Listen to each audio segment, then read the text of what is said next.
Something your dad probably should have told you is that you kind of have to step on people's necks. And so people don't really like to talk about this, but take someone like Elon, right? So Elon, he bought Twitter. And when he bought Twitter, he went in basically and cut like, I don't know, half the staff, just cut them. So in Elon's mind, he's like, okay, well, if I want this to be successful, I have to go ahead and improve it. I have to make it more efficient, more cost effective, etc.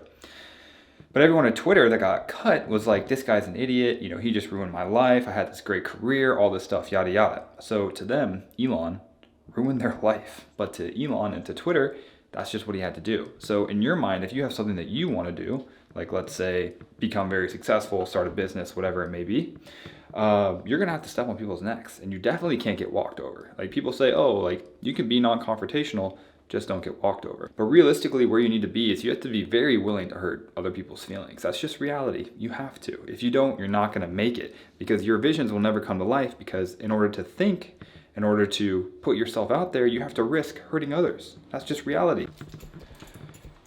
So the reality is, if you want to do something great, you kind of got to piss people off. And this has actually just happened to me for the first time. I'm really not a fan of this, but someone tried to commission a website for me on my behalf without discussing price, and then sent me an invoice once it was done. And then I found out that it was a template. It was really a drag and drop template that someone sent me a $1,500 invoice for, that I never even talked about price or anything. And so knowing me, because I was like, damn, they did it, I really want to pay them. Then I was like, these people are fucking crazy. They're trying to get me to pay a website that I never even like wanted or discussed price. It's crazy.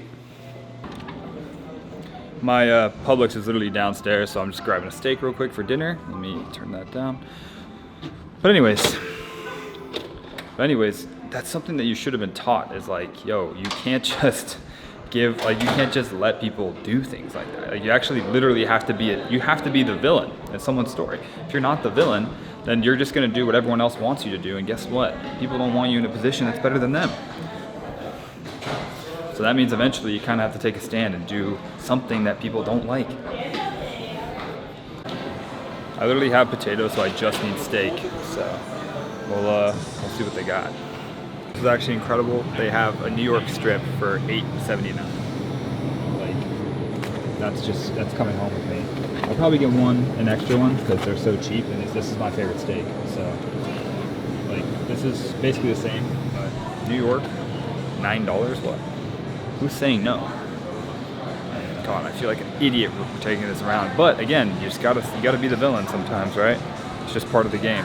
Even being in Publix, like I go in to get my steaks, right? And they're like, you can't like have your camera.